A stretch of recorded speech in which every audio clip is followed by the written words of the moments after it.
Hi, welcome to Active Dharma's video series. Today I'd like to talk to you about how to increase your energy.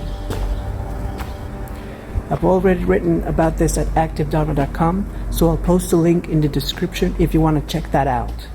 I just thought we could go a bit deeper on the subject because tiredness and a lack of energy are on the rise, as you might have noticed. But first, be sure to check if you've been sleeping and eating well. The recommended time of rest is between 7 and 8 hours. Remember to balance your meals when eating. Have some protein, carbs, veggies, fruit, healthy fat, and water. This is very important in terms of feeling energy. Also, whenever possible, do a general health checkup. Maybe right now isn't the best time due to the pandemic, but as soon as things relax a bit, schedule a meeting at your local clinic. Now, if all that's been taken care of and you still feel very tired, let's review what we can do to improve our energy levels from a spiritual mind perspective. The first method I recommend is finding meaning. Our minds are so powerful that if they believe all is meaningless, then all feels like a very heavy load. If you're having trouble getting up in the morning, it could be because you're under the spell of meaninglessness. Of course, there might be real reasons behind this. If your work is too bureaucratic, seeing that as meaningful could be hard. And perhaps you can't quit because you need the money. The solution to this is to make a plan to find something else to do. I know, it's easier said than done, but perhaps you have to. In fact, if you notice, looking for a meaningful job becomes the meaningful thing to do. Making a plan to improve your life will make you feel energized, invigorated. So, this weekend, set some time to write down your plan. Do not procrastinate.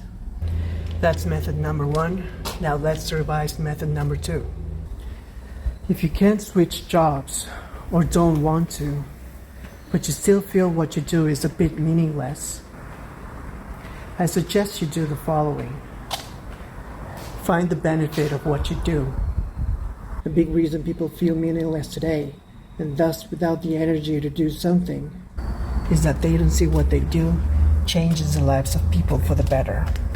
Maybe you don't need to switch jobs. Perhaps all you need to do is discover how you're improving people's lives indirectly. Let's look at a worst case scenario. Even if your job is as excruciatingly boring as the one described in Fernando Pessoa's The Book of the Disquiet, which is that of an assistant bookkeeper in the city of Lisbon. Even if that's your job, a super dull, repetitive bookkeeping job, I can assure you there's a benefit there. You might say, well, bookkeeping is not as exciting as being a rock star or a high-level executive at a prosperous firm. It certainly wasn't a fun job for Pessoa's main character, Bernardo Suarez. The whole freaking Book of Disquiet is one painful read. So to change that perception, we need to think, what is the purpose of bookkeeping? Perhaps it's to provide a sense of ease to people that cannot devote themselves to think about financial matters.